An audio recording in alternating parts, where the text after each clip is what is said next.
Yeah, I mean, there's definitely pressure, like whether that's a good, bad, or whatever thing. I feel like we kind of like took that on ourselves. Like I said, we had the couple critiques, and it's like, we had a couple people say that we sounded like this band or that band. And unfortunately or fortunately, it's like that is in the back of your mind. So whenever you're writing a part, you're like, man, is that too much in that vein still? Or like, how much of that is still us or whatever. So like it definitely got in my head a little bit. Hey, what's up, Vox and Hops heads? I'm Matt, the vocalist of Cryptopsy and the host of the Vox and Hops Metal Podcast, brought to you by Sound Talent Media and Evergreen Podcast, where I sit down with fellow metal musicians, talk all about their lives and music while sharing killer craft beers. I hope you've had a killer weekend. I most certainly did. This Vox and Hops episode is presented by Heavy Montreal. Heavy Montreal are Montreal's premier metal promoter. And trust me when I say this, if you are ever in Montreal and you want to go see a killer metal show, Heavy Montreal will have you covered. I am beyond stoked to have Heavy Montreal behind the Vox and Hops Metal Podcast. Now, before we jump into today's episode, I'd just like to ask you to follow the Vox and Hops Metal Podcast on the podcast platform of your choice. But more than that, I would love for you to tell a friend about the podcast. If there's someone in your life that just loves extreme music, in-depth conversations, and also loves craft beer, well, you should definitely let them know that the Vox and Hops Metal Podcast exists. If you would encourage one of your friends to become a brand new Vox and Hops head, that would be something that I would truly appreciate. Now, today in the podcast, I'm very stoked to be with Ryan Felps of Summoning the Lich. Get ready, everyone. This is Vox and Hops episode number 459. I warn you, what you are about to hear is very disturbing indeed. Hey, what's up, everyone? Today I'm very stoked to be with Ryan Felps of Summoning the Lich. Ryan, very stoked to be connected with you. We sort of like connected via a very good friend from Warforged. Lots of love to those boys. You popped into that Thirsty Thursday hang. Almost did, sort of did. It sort of didn't work out, but it led us to have a conversation on Instagram, and now here we are, Vox and Hops with Ryan Felps. Makes me very happy. Ryan, how you doing? Good, man. How are you? I'm great. It was awesome. I just hit you up. I was like, hey, I want that thing if I can get it. Jason's my boy. And then you were just kind of like, hey, do you want to do it too? I'm like, yeah, that would actually be super cool. I love it. I've been following Summoning the Lich. I think Jerry Monk sent it to me. I've been seeing the rise of the band, getting better and better slots, doing more and more things. I'm a fan, so I definitely wanted to connect with you to dig deeper. Stoked to be with you. It's Vox and Hops. I'm thirsty. Vox and Hops is all about hanging out with my metal friends, talking about their lives and music while sharing killer craft beers. But you don't drink, so what are you going to be drinking on your side tonight? I have a nice, cold, crispy, cool blue. Hell yes. And that, my friend, the blue Gatorade is my hangover cure. It's the blue one for some reason works better than all the other ones. I don't know why. It's just the best one. That's why. What is the flavor? What do they actually physically call it on them? It's called Cool Blue. That's why it's the best. It's not a fruit punch. It's not lemon lime. It's just they said it's blue. They're like, forget it. It's blue. They're like, listen, we already know you're not calling it by the flavor anyway. It's true. They're like, let me get the red one. And they're like, it's fruit punch. Come on, guys, please. And they said, nah, well, you know what? This one, we're just going with blue. On my side, I'm drinking a mystery beer. I know what it is, though. It's an unlabeled beer that I received from a very good friend, Stephen Henry. He was like, do not drink this one, but I am drinking it because I want to. Showed him. He is helping out, working for Les Bières Philosophales, which is a very cool brewery that I've literally never had a beer from. So this is like a first. In Quebec, I've enjoyed a lot of beers in Quebec, and I somehow have never gotten my hands on Les Bières Philosophales, which is crazy because they're actually a metal-themed brewery. They have a venue, they put on shows, they put on metal shows, and I've never actually been there and or had one, so I apologize to them, but I am happy that I have this.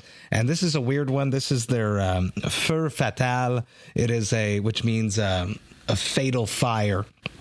And it is a New England IPA that they put some spicy peppers in, fatally spicy peppers to be specific. So it's a slightly spicy, I'm expecting, juicy New England IPA. That's my anticipation. Who knows where it's going to be at? 5.8%. I'm going to crack this. And for you not to drink, you must have eventually maybe had a beer in your life. Do you remember that experience of trying beer and then realizing that it just wasn't for you? Well, I definitely remember like there's a weird memory I have. So there's like a local baseball team called the Rascals. I don't think they're even around anymore, but I remember being a very small kid, and it was close enough to like a dump or some sewage. Wow. That it actually smelled like shit. And I was complaining about it. So my dad took his beer and he took like the head of the beer and he wiped it underneath my nose like a mustache. And I remember just smelling beer for the rest of the game. Did that make the dump smell better or worse? Oh, it was better for sure. It's funny because like I feel like as a kid I was like, oh, now it just smells like beer, but it definitely was better than poop. So good on him for quick thinking. Well, he's using what he has around him, you know. But yeah, no, he's a very resourceful guy. I have that similar memory of being a kid. I've said this on the podcast. You know, there's been lots of episodes, so people might have missed it. Is one of my earliest memories, because my parents never drank, was finding a beer outside of a Dairy Queen in the winter. Probably teenagers were drinking it, I'm imagining at this point now, and picking it up, and it was like, now that you know. Yeah, exactly. And it was like not empty. So it was probably like a young teenager that wasn't ready to finish it and probably just stashed it. So his friends would have noticed, and he was like, no, I finished that beer. And it spilt on my mittens because, you know, we live in Montreal and it's cold. And I remember it stank. It smells so bad. So I can only imagine how bad that sewage was for that to smell better. Yeah, I couldn't even tell you what kind of beer it was, but being from St. Louis, I'm sure it was a Anheuser-Busch product at the time. But yeah, I mean, my dad's always drank beer, so I've always like sipped whatever he had just to see. I've just never made it, you know. Like I said, I have kid taste buds, unfortunately, fortunately, whatever the right, you know. I think it hypothetically is fortunately, because you've never suffered from the effects of the negative effects of what alcohol can bring you. Yeah, I suffered the negative effects before I was like legally able to, and I did it like a couple times, and I think that was kind of what turned me off of it. And then it was kind of like, man, I don't really like the way this tastes, and I don't really like the way I feel. So it was like kind of a pretty easy decision. But listen, I totally understand why people like it, and I think it's super cool and interesting, like listening to people go into weirdly deep on like, oh, this has got, you know. I'm about to. This is not the beer that I just described. There's no way this is. If it is, there's a weird color problem. So Stephen Henry, I'm not quite sure that this is the Feu Fatal, because this is not an IPA. And if it is, there's definitely something wrong with it. So it poured out really dark, which is, I would imagine it's not supposed to. It smells like strawberries, which because there was another beer he gave me which did have a label that had strawberries. So hypothetically, this is one of those. There you go. It's a little different than peppers, but hey, you know. It's not spicy, so that's not happening either. I think this is a strawberry wit beer, hypothetically. Interesting. It tastes good. It's nice, but this is definitely a nice experience. And this is why they put labels on beers, people, because you forget. That's good that you at a young age decided it wasn't for you. What was like people's reaction around you? At this point, now that we're older, it's just everyone's just lets people do their own course. Yeah. But a bit more when you're younger, hypothetically, people can be a bit more bothered that you're not partaking in the partying the way that they do. Yeah, I mean, definitely like in like the early 20s, it's like pretty much it was a conversation just about every time anybody got together, and it was like the 5 minutes of like, promise I don't need it. I'm going to be a bigger idiot than anybody here. And then, you know, telling people, oh, I'm good. It's okay. Thanks.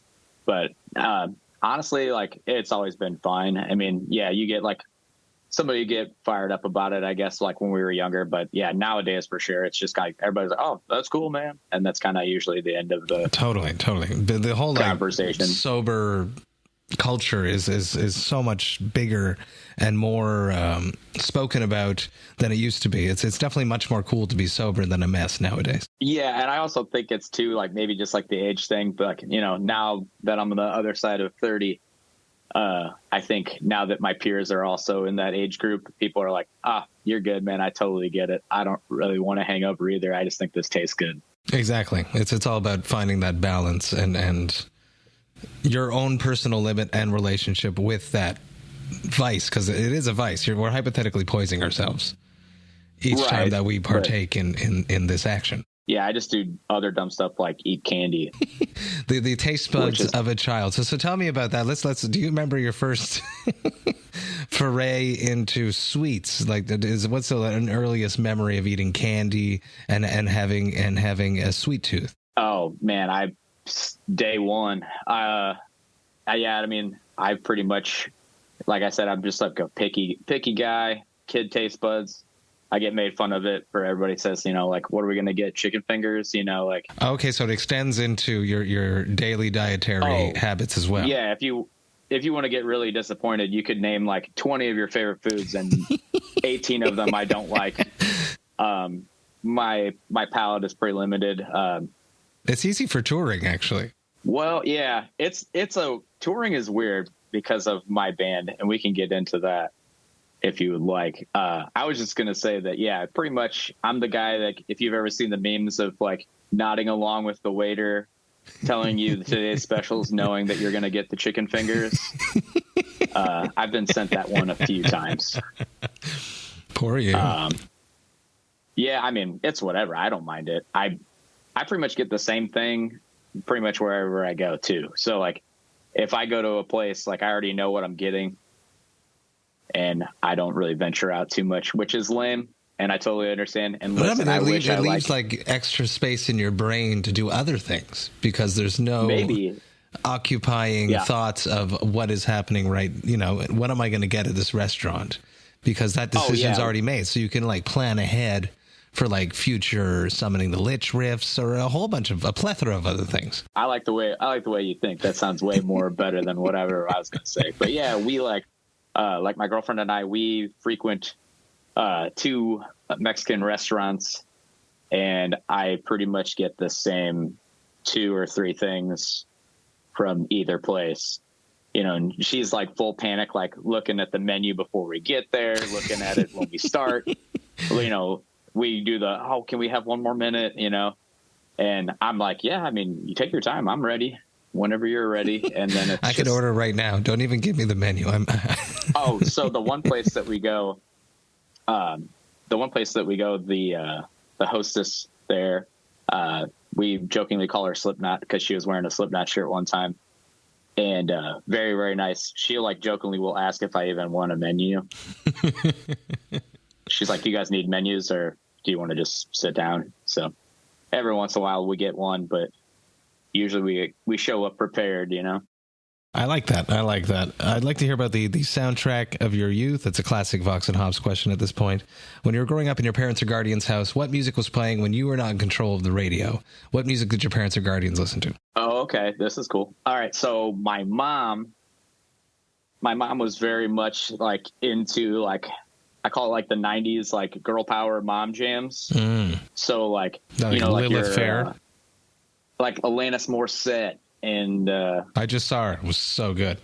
Sick. Yeah, she just went. I think she went with my sister. Jagged Little Pill. Two summers ago. I think I got COVID there. Yeah. So goddamn good. What a good show.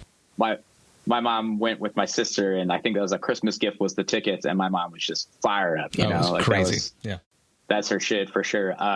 And then like she was like a Matchbox 20 fan in the. What was the album with the dude with like the leather? Yeah, I think it's I Wanna Push You Around. Oh yeah, that was the first song I ever sang with a band as a cover. It was the first song. That's sick. Yeah, that's a true story. Yeah. Thank you, Rob. Yeah. But yeah, that was pretty much it. So like the Saturday morning cleaning, I remember waking up, with the stereo blasting Matchbox 20 already, and first thing I heard in the morning.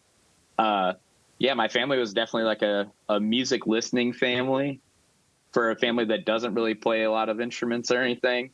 My dad is like on the other side. My dad was definitely like into like the 80s, hair metal stuff. Van Halen was definitely prevalent. And then Rush was definitely like his shit too. So I'd say, yeah, you're Canadian. You have to like I have Rush, no right? choice. Yeah, I have no choice. I'd say like I think that's a requirement. My dad had one. He had one album from them, and when I was old enough, I started listening to it a lot, and I think I liked it better than he liked it. Really? That's interesting. Yeah, I mean, I think so. Like, my dad has way too many records and tapes and CDs. I mean, I say way too many. There's no such thing, but you know what I mean.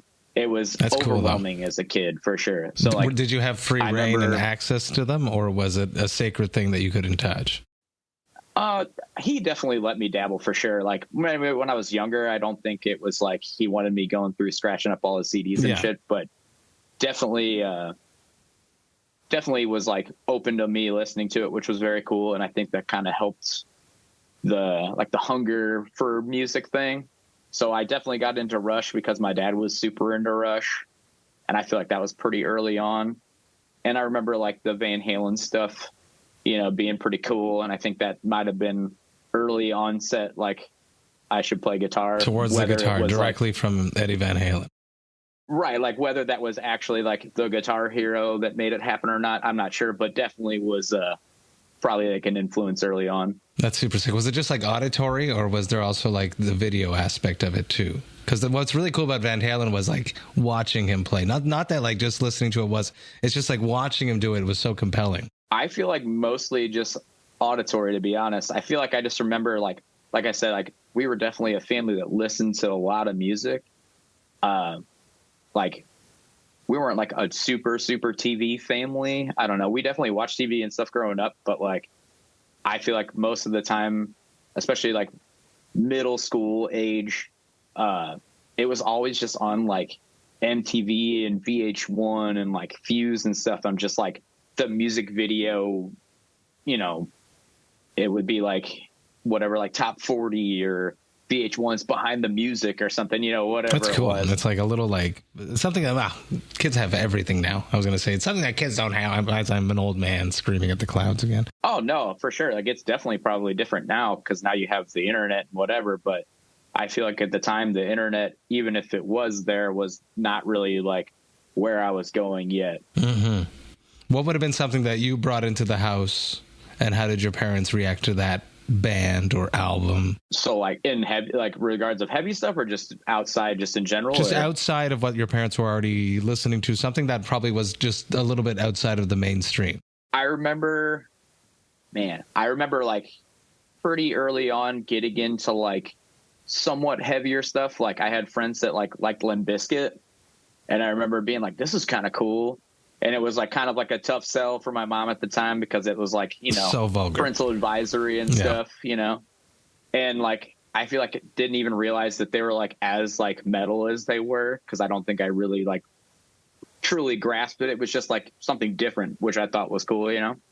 But yeah, I feel like that's probably it. But like the craziest, like really like aggressive, like, hey, this is something that I want. Like one of the best memories that I have is going off of the music video thing. So I remember very specifically was watching whatever, you know, I think it was on MTV2 probably, because it would have been Headbangers Ball.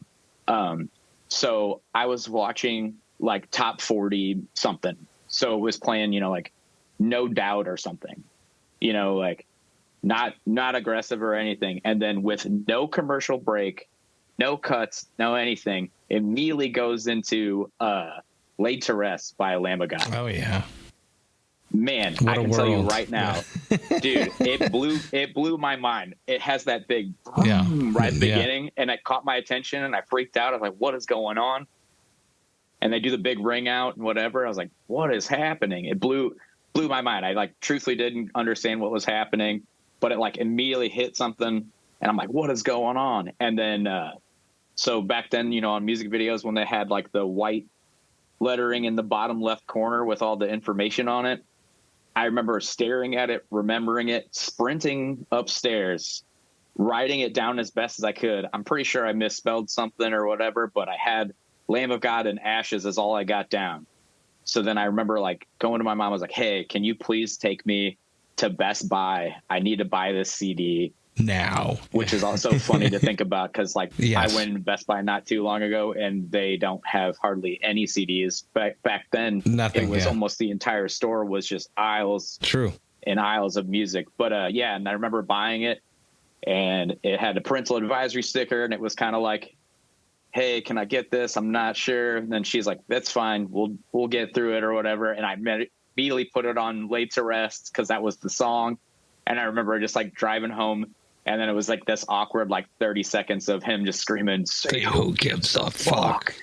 And my mom's just driving, and I got the thing blaring, and I'm like, this is sick.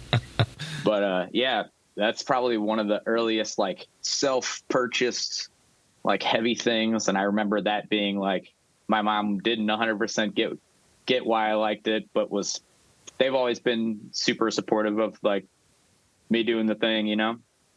And it's like to this day, if my dad still had a CD player in his truck, which he doesn't now, but his old truck did, and Ashes of the Wake was in the rotation. Oh yeah. Which is sick. So it made the transition into their discography. Oh yeah. So like I definitely like ruined my dad's taste in music, which is sick. Like basically I played like hockey growing up, and on the way to hockey, my parents would always kind of let me, you know, play one or two songs to get pumped up or whatever. And, you know, Ashes of the Wake was cool, and that definitely made it in the rotation. And then, you know, as I got into more and more stuff, I'm listening to heavier and heavier stuff and more ridiculous stuff. But yeah, my dad grasped onto a couple of them, which is cool. I love that. I've poked some towards my dad. Porcupine Tree, he got into some of the Opeth stuff, some of the early Devin Townsend stuff, solo stuff. He liked the Ocean Machine, and the one after that, Terria. That's cool. Terria, I think it's called. I think he got in, is one of the ones that he didn't mind. But Yeah. no, he was always open to a bunch of stuff too, so that's very interesting. How about like guitar? At what point did the guitar become such a big thing? You're saying Van Halen was an influence. Were you playing guitar when you discovered that of Lamb of God on Laid to Rest? When did like guitar become such a big part of your life? Yeah, I think that was almost like a simultaneous thing. So when I was in like 7th grade, I had this friend Blake, and he started playing guitar, and he wanted to start a band. He wanted like a Blink-182 band or something. yes, so many people do And that. It's like the timing is right there, but it's also because they're a little bit easier to play than extreme metal. But Right. Like, I think it's like the vibe, you know, you're like 13 or whatever you are. So like you're just rebellious enough. And then it's kind of, like you said, it's kind of easier to grasp like, hey, I can play 3 chords and get through a song kind of. Correct. Yeah. But yeah, I remember that. And he was like, oh, dude, you should play bass. So I saved up some money, and I bought like the shittiest bass ever. It was a Rogue. It was blue. It was $89.99 on Wow. Musician's Friend. Yeah. It came with an amp. So it tells you Wow. like, you know, that was a $50 bass. Anyway, I remember buying that. My dad was like, yeah, I mean, if you want to buy it, you know, do your thing. And I remember learning some bass lines, and then, you know, it's kind of hard to get super pumped on bass when you're trying to play not super hard stuff. And it's mostly you're playing like 1 or 2 notes. But it was like, I finally started figuring out like guitar lines on bass. And my dad was like, you know, why don't you just play guitar? Like, you're trying to play the guitar stuff anyway. So I started taking lessons and stuff. And basically the guy kind of said the same thing. He's like, you seem like you're more into guitar. Maybe you should just play guitar. So my dad took me to Guitar Center, and then he bought me my first guitar. It was a Jackson, which is sick. And I wanted it because Kirk Hammett had it, but it's not even true because he didn't. But I saw Jackson headstock in a picture that he had once, so I looked it up, and that was the closest thing I could find. But yeah, and then, dude, it was like Metallica or nothing for the longest time. And yeah, I don't even know. I'm just rambling. But yeah, I would say probably like 8th grade is when I like actually started playing guitar, and you just spent every afternoon in your room. Oh yeah. So the house that I grew up in, especially when I was playing guitar, my parents, the way that their house is set up, it's like the backside of the house, there's a staircase. I can't think of the name of it, but it's like a ranch, but it's like an open like floor, like, so there's no ceiling between, Oh, nice. you know, the stairs in the basement. So like everything you do and say in the basement is at full volume in the living room. So your parents were very patient. Yeah. Oh, dude, I couldn't even begin to describe. So like early on, yeah, I had like a little like 30 watt Marshall practice amp that I still have. It's hilarious, but had that thing just, you know, all the knobs turn as high as they'd go, just down there, palm muting, playing Metallica, or trying mostly. And then, yeah, man, after like, you know, whatever the time period is, a year and a half, you wake up one day and you just don't suck anymore. It's not that you're good, you just don't suck. And I remember playing like Seek and Destroy or something, and my dad like yelling down, he's like, there you go. Like he recognized something finally, you know? But yeah, oh man, they've always been super cool. I've had a couple different bands growing up, and they all jammed at your house. And each one of them at some point they became the band house. So yeah. Like, you know, full drum kit, full band, That's you know. sick. Oh dude. And like, they're just upstairs while we're just wailing for no reason, like full concert volume when it could be probably even less. It's important. It's important at that time though. Oh yeah. I mean, it definitely helped. But yeah, no, it was very cool. Like I said, they've always been super, super supportive. I remember like my mom, like watching movies with subtitles basically while we're just making all the noise possible. That's sick. I think it's cool though. And my parents did the same thing. And I think that as a parent now, my kids are not old enough. Well, I guess they could be, but to start jamming and stuff. And if I did live in a house and not in a condo, it's a good idea to make it the hub of the band, because then you know where your kids are. Yeah. I mean, they knew I wasn't off doing anything stupid other than just making a bunch of noise, you know? Exactly. So and plus they're supporting and fostering music, which is very important, because in the States as well as in Canada, the government doesn't necessarily give us the same liberties that musicians get in Scandinavia, let's say, where there's these free jam rooms, where there's free gear, and there's like practice pads, and they put on showcases. It's a completely different beast. So parents, be cool and let your kids jam in the basement, please. Yeah, they like I said, my whole family was weirdly aggressively nice about letting it be the house, you know? Yeah. Every time I think about all that stuff, you know, like you hear stuff about like, oh man, we have to find like this practice space. It's like, man, we were 15. Like we didn't have money to rent a place to go jam. And then like one of the bands I like filled in for in high school, like they were a slightly better off, you know, band, and they all had like this area, and they had like a storage locker that they split with another band, and that's like where they practiced, which I thought was incredibly cool. I was like, it's you guys I remember going to my first downtown practice pad, and it was Mike Marino, which is the Audio Technica rep that hooked me up with this mic, and he's my friend from over 20 years now, and I went to go see his band Haven back in the day. Turned into Sign of One, and I remember walking into this jam room, and it was like really cool. I was very impressed. That's sick. Yeah, it just felt like a completely different level. You know, you're like, dang, you guys are doing it. You guys have your own practice space. That's sick. We always want what we can't have. Hey, it was very cool, but I'm cool with what we had, you know? Absolutely. Speaking of something you do have, you have a brand new record that's coming out shortly, Prosthetic Records. We're talking in the future because we recorded this back in April to let everyone know what the fuck is going on. Under the Reviled Throne, new record. You dropped a new single, My Horrors Unending.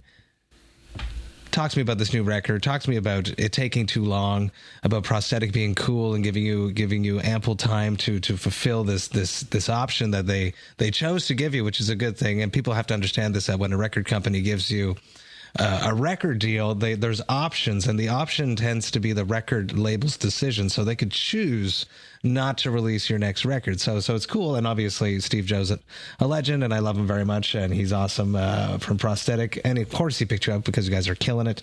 Talk to me about this record and what's going on. Yeah, it's the second one. The first record it was a whole thing. So we had it already recorded and we went to them and whatever. And then right after we signed with them, COVID hit, and it kind of threw off like the whole scheduling, and it kind of like postponed writing for this album. And, it just kind of, you don't have to tell you, just like everybody else, it changed your life, but yeah, we all got together, we started jamming on new riffs, and then it was like, hey, let's start really trying to dial it in. We received, praise and criticism on the first one. We took it all, with anything that we could, and then took what we had and what we thought made sense as a critique or not a critique, and basically we just tried to do our thing and like kind of let it flow. So like the way that we write, which I think is really cool, is basically like, say I'll have a riff and I'm like, hey, I think this one's cool. I think this could be, the beginnings of a song. And it's basically, I'll jam it. And then before I'm done jamming it, TJ, our drummer, will already be in it and like, okay, cool. What if we did this? And then, we're going on building that, whatever. And by the time it's all said and done, everybody's kind of threw in their opinion on, hey, what if it turns this way? What if it does this? But one thing we're always like really conscious of, we always like say the phrase like in service of the song. So we're always trying to do like, we consciously try to make sure that we're still keeping like some sort of structure to the song. Like, as within the genre, it's really easy to kind of turn into we call it riff salad, like, oh yeah. Music masturbation. Yeah. Oh yeah. And it just kind of keeps going and keeps going. You're like, damn, we're at like the 13th riff on this song and we haven't repeated anything. Exactly. Like, so we always try to repeat at least like one thing, try to keep it to where like, once it hits, you have that sense of familiarity, but we don't try to do it to the point where it's like forced. I don't know how else to explain but we try to do that again on this record.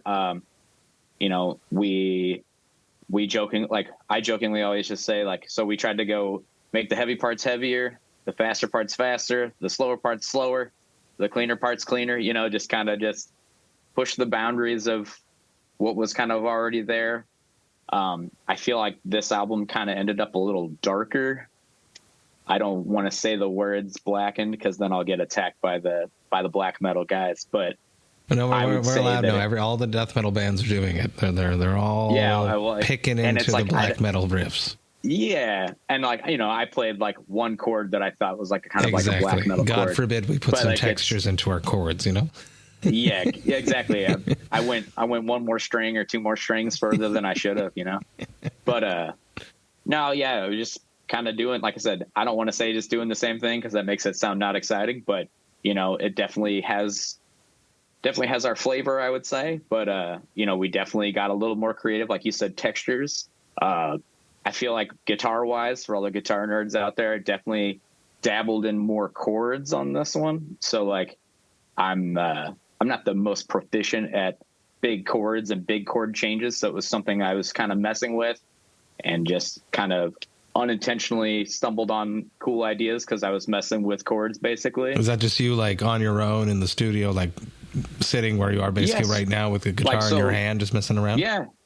Yeah. So like, just like jamming on something and it's like, you kind of hear like an idea and you're like, man, what if I did that kind of like an arpeggiated chord instead of like trying to riff it? And you're like, man, that actually kind of sounds cool. And then next thing you know, I've done 2 or 3 chords and I'm like, whoa, who's this guy? I don't do stuff like that. I'm like a new guy. Where is Ryan Felps? Right. But yeah, I mean, it still definitely has, it definitely still has blast beats. It still has, well, everyone's really heard it fast. at this point with the My Horrors unending. There's blast beats. There's nasty, gnarly vocals on it. It's fast. It's groovy. With that single, we definitely just tried to do, like, that's definitely like one of the heavier songs on the album. And it was like, how do we go heavier than what we've already done? And then, I dabbled in some guitar squeals. It's got like the big bar squeal at the end, the Dimebag style squeal. It kind of has like that like Slayer suffocation feel, Good. Yes. But, hell yes. How difficult was it for you guys? Was it difficult knowing, because the previous record, you had completed it with no label. And then basically you went out and you found a label, which was Prosthetic. Now this time around, there's that pressure, the second record. Right. It kind of goes into what you actually asked me, and then I kept rambling and didn't answer your question. Yeah. With them being very cool about it. So we did the record quite a while ago, and then, just kind of ran into problems of like scheduling for, mixing, mastering and all that stuff, and after we got through it all, and then kind of have to get everything ready to be slated. We got to get our turn in line, and, everything else, this, that, and the other, but they've all been very cool about it. I'm not going to say that we were late, but we were definitely, we were using the time, but but was there, like, when you guys were writing, was there more of a pressure as opposed to just writing for yourselves and then shopping it, writing it? Because when you're writing the first record, you guys were still sort of like defining who and what Summoning the Lich was, and now this time you know what the identity of it is, and now you're trying to build upon that. But there's the pressure of a follow up. Yeah, I mean, there's definitely pressure, like whether that's a good, bad, or whatever thing. I feel like we kind of like took that on ourselves. Like I said, we had the couple critiques, and it's like, we had a couple people say that we sounded like this band or that band. And unfortunately or fortunately, it's like that is in the back of your mind. So whenever you're writing a part, you're like, man, is that too much in that vein still? Or like, how much of that is still us or whatever. So like it definitely got in my head a little bit. There were a couple records that came out. I remember I can't pronounce it, I think, but I think it's Memphatic. It was a Atme record. I don't know if you've ever listened to them. Band out of Kansas City. And they came out, and it just, the album, the riffs are just insanely sick. Very like straightforward tech death stuff, but it has like kind of like the decapitated feel maybe. And I just remember getting like very self-conscious about riffs. You're like, wow, every riff on this record's sick. And then it's like, you kind of get in your head of like, is this a filler riff? Like, is this just a riff to get me to my next riff? So yeah, I mean, I definitely feel like there was a pressure, and like the time constraint definitely doesn't help, but I think in a weird way, it definitely kept us like really focused. Cause I feel like the last couple months before we went in and recorded, we were really trying to lock down all the songs, and it kind of helped us. Like we had to come up with something basically. And because of that, it was like, that's not cool. Scrap it. Let's go to the next thing. And it was like trying to put all of the coolest parts we could in, and then really trying to maximize each riff basically. So like, I feel like if you listen to the drums on the album, like I feel like TJ really locked in, like, okay, this is what the riff's going to be. How do I make it way sicker because of the drums? And, David on vocals, he went extra hard, and like there's a lot of parts on the newer stuff you hear in like that single, and then you'll hear on the album. He definitely gets really crazy with some like rapid fire stuff. Crazy, like it goes way lows too. Just and like he's, like I said, he's just getting really acrobatic with it, going way harder than he needs to. He'll hate himself later when he has to do it live, but that happens. But that's kind of where we're at. I feel like, I don't want to say like a step up, because it just sounds like, like not humble, but I really do feel like we kind of elevated our playing. Like I think I was a little rusty on guitar when we wrote some of the first stuff. So I feel like the riffs are a little bit more challenging. I feel like we all really concentrated on like trying to hit the next level, whatever that level is. Focus a little bit more on like the solos and lead work on it. I feel like I really took a lot of ideas and criticisms or whatever from different people, and got some ideas from a few people. And then Jack Daniels, he's in a band called War of Ages. He's really sick guitar player, and me and him, kind of sat down and took like almost a whole day of just really trying to dial in, like, is that really what we want to do there? Like playing wise. Hey, yeah, like as fine detail of like, hey, that vibrato, I think you can widen that out a little bit, and just, oh yeah, I feel like it's very. You're like definitely a guitarist.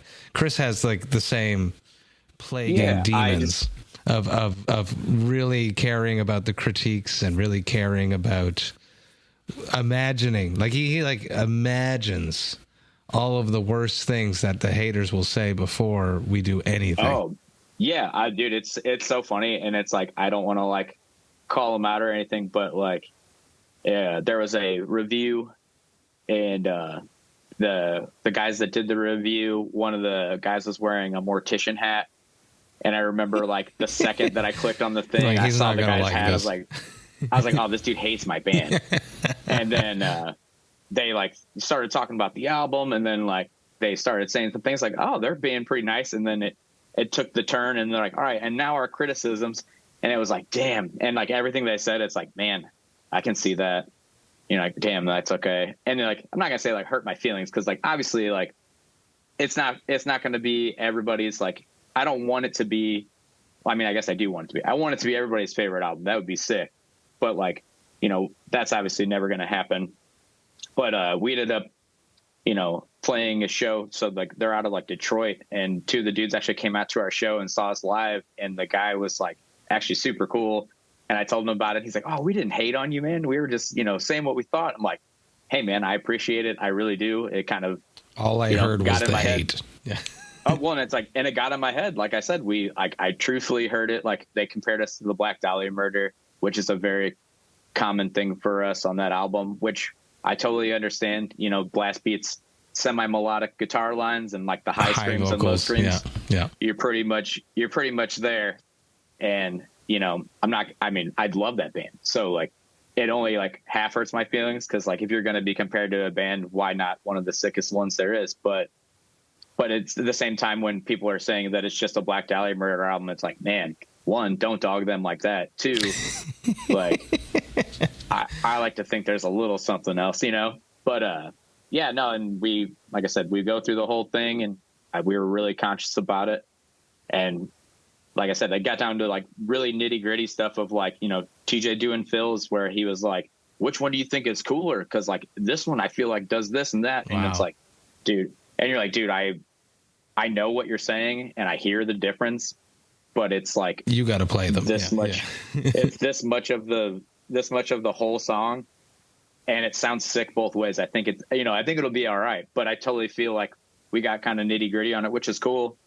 And I feel like that kind of put us to that, like I said, that kind of like that next level. I think we went a little harder on trying to make sure it was doing what we wanted it to do. Hell yes. Now, the next thing is, you're not even finished this one. How are you going to approach the next one? If you've gone all into this level of getting to the nitty gritty, how are you going to like top the, you know, and I would hate to get this question, but I just the way that you've been so pushing yourselves and analyzing and dissecting and pushing, you feel like you're at the top of where your playing's like at. How do you go how do you go harder? Yeah. Hypothetically, you won't want to, and you'll be like Rivers of Nile and want to do something completely different by then, hypothetically. Yeah, I mean, we haven't gotten super deep on like any writing yet. Like we definitely have like riffs and stuff floating around, you know, like always. But honestly, I think what we talked about already is kind of continuing the idea of extreming the extremes. Like not even necessarily just pushing, but like I said, like the joke of the heaviers being heavy, you know, and like the soft being softer. We've like joked about maybe introducing clean guitars in the middle of songs, which sounds crazy that's wild for us, but like the first record, there was like one guitar tone almost the whole time, which was like, you're going to add more fun, hypothetically kind of like add more colors to it, right? And like, so we've talked about doing that. One of the things, you know, I really enjoy like dumb guitar tricks. I don't know how else to say that, but like bar tricks and pinch harmonics and stuff. The good Gojira sounds. Yeah. So like maybe we'll add. So does Chris. There's always a few in Cryptopsy, new Cryptopsy for sure. Yeah, no, for sure. There's some sick shit on that, like squeals and stuff. And I think that stuff kind of like adds a little something. I think we might maybe try to do a little more of that. I don't know. You know, we've just kind of been saying we'll get there when we get no, there. You got some time. Yeah. I'm just pushing you because you guys definitely seem to go all in. Yeah, and I've been in talks with a couple friends of mine about trying to take guitar just that much more serious and like maybe get some more knowledge and try to like kind of dive into like the theory side of it. And then hopefully by the grace of whoever, maybe add a little shred, you know, maybe hit that next level. I think that's sick. Very, very sick.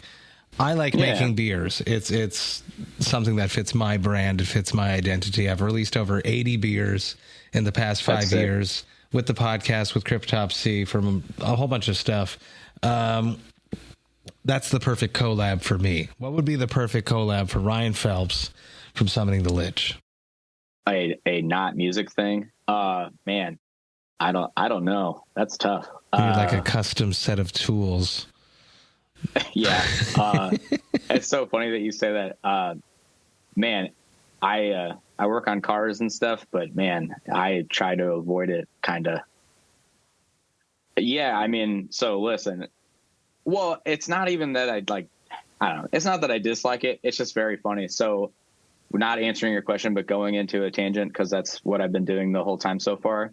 I always laugh about it. So whenever we go on tour, so I work at a Mercedes dealership. I work on Sprinter vans every day. So you're if you guys meant ever to be on rent a tour. Sprinter van, Yeah.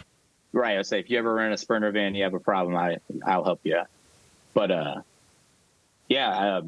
so I like jokingly talk about it. Every once in a while, we'll get a band that comes through, and everybody makes a like weird deal. They're like, "Oh, it's banned." I'm like, "Sick, dude. I'll try to fix it, just like I try to fix all of them." But yeah, you know. But then anyway, so it always ends up being this whole big thing because my coworkers don't work on the vans, and they don't like doing it. So when I'm getting ready to leave for an extended period of time, everybody starts getting nervous. Like, damn it, I'm going to have to work on those stupid things while you're gone. And there's that weird air of like, they kind of hate me. But yeah, and then we end up, you know, on tour, and then it's day 2, and then something happens, and then I'm already working on cars again. Like, I was going to ask about that. Like, how many times when you're on tour or I was imagining your van was just perfect because you're just so used to it, or you see a band that you're going to tour with pull up in a vehicle and you know right away that band's not going to make it. So our first national tour we did was with Elysian, and they were in a Sprinter van. And day 1, I don't remember who it was, but I heard like in the distance, like it like cut through all the other noise happening. Oh, Ryan works on those. I was like, fuck. Not because I don't want to help, but it was like, all right, cool. Now I've signed up for fixing their van. The whole tour, basically. Future. Exactly. Yeah. That tour, it was day 2, day 3, I think. We were in Arizona, and Allegion's AC went out, and our trailer, the wheel bearing in the hub blew out. So I was in the parking lot in Arizona at the Nile Underground. It was like 120 degrees outside. It was super hot, and basically just did everything I possibly could to try to get the stuff fixed. It was actually really funny. Basically, I took it all apart, and then it was time for our set. So I like went inside and I cleaned off my hands, and I grabbed my guitar, got up there without warming up for the show, played terrible, and basically like handed my guitar off and said, dude, I gotta go try to fix the trailer so we can leave. So my band did all of like the breakdown and loading and whatever. And by the time the show was over and everything, I was like putting the wheel back on, and then we started loading the trailer and we left. And then the next day they're like, hey man, not to bug you, but our AC still doesn't work. And I'm like, all right, well, let's figure it out, you know. And it was super funny. But anyway, I ended up working on it, you know, here and there in little increments, and we ended up getting it fixed. And then Archaic was on that tour, and they had like some lights go out, I think, on their trailer, or like the taillights of their van. I don't remember what it was. And then we went through and found blowing fuses and whatever. And it was like, man, is this touring? Is this what it's really like? I feel like I'm at work. Yeah. Oh no. Yeah. I just never left. The last run that we just did with Warforged, and Carry On Vale, we hit a pothole and scraped the connector for our trailer, and we lost the lights. And I got up underneath there and figured out that the plugs were messed up. So we pulled over for the night, this, that, and the other, get up in the morning, bought the stuff I needed, rewired the plug and put the new connector on there. And we only had taillights, not the side marker lights. Yeah. And I'm like, damn, all right, well, we're late, so we got to get to the place. So we ran by a Walmart, and I grabbed some wire, and I had like the idea that I was going to like splice into the wire and just like steal power for those lights. And so we get to the venue, we load in, do sound check and all this stuff. And we have a few hours before the show starts. I start crawling around on the ground, messing with the trailer. I get it all like super clean, like running around like the railing, just nice. I'm like, cool. We hit a pothole. It's not going to get snagged on anything. Got the lights back. Everything was great. We played the show. It was super fun. We get going. We load up and we're driving, and then we end up trading. I start driving. I come around a turn on the highway, and there's a tractor trailer tire like sprawled out between the two lanes, and I like swerved to like miss it, but like tried not to go too aggressive because I have the trailer and people sleeping at 3 a.m. or whatever it was. I clipped the tire, and it ripped the fender off the trailer. I lose all the lights that I just like wired. I was like, I don't know what I did, but I deserved this somehow. And so went to the gas station and just basically redid it kind of, and then got it going. And then we were cool the rest of the tour. And then, just normal shit, flats and whatever else. But yeah, I've always joked about if I'm going to get us on a big tour, I'm just going to start offering big bands van service. Ollie has offered other bands that he's toured with to like be their bass tech before he was in Cryptopsy. So this is a service that, people would pay money for sure. Because you're going to do it for hypothetically cheaper, and you're right there, and there's less wait time hypothetically. So there's definitely a market for that. Yeah, I was just joking that the pay was that my band gets on a cool tour. But, yes. Well, you'd have to do it the first time, and then the next time it would work. Right. We'll figure it out. I'll work out the details. But yeah, that's just been a running joke for me. But I don't remember what your original question was. I'm sorry. It was a collab, but I had a whole thing about you being, you just jumped ahead, which is perfect. Yeah. Because I was definitely going to ask about the whole mechanic side of your life. Yeah. I mean, I work on spurner vans, and I do that every day. And then when I don't do that, I work on vans apparently. But yeah, I mean, yeah, I don't, as far as like a collab, man, I don't really do anything else other than band stuff, and then hanging around with my girlfriend. Every time we'll do like vacations here and there, and we do like some hiking and stuff. Nice. I love hiking. I don't get out there enough. Yeah, same. We went to the Pacific Northwest last year and had a killer time. And I think we're going to be going back again this year. It just kind of seemed like a really cool place. And yeah, we just like being outside, I couldn't tell you the name of the trails or anything, but getting high up there to where like you're above clouds and stuff is really cool. Holy shit. Okay. Wow. Oh, yeah. You get to the point where you're like, hey man, I can't really breathe very good. I feel like I'm tired, but it looks very cool. I sent a picture to my mom of like these clouds that we were above, and my mom goes, oh my gosh, what body of water is that? And I'm like, oh no, those are clouds. That's not the ocean or the lake. Wow. That's impressive. Yeah, it was very cool. That's super sick. I have one last question. Typically, I ask about your hangover cure, but that does not apply here. And you're drinking one of mine. So I will wrap up with the Fight the Hops question. It is where I ask my guests a short-term goal, something that they're aspiring to accomplish within the next month, within the next 2 months. What are you doing right now, Ryan, to fight the hops? A goal of mine.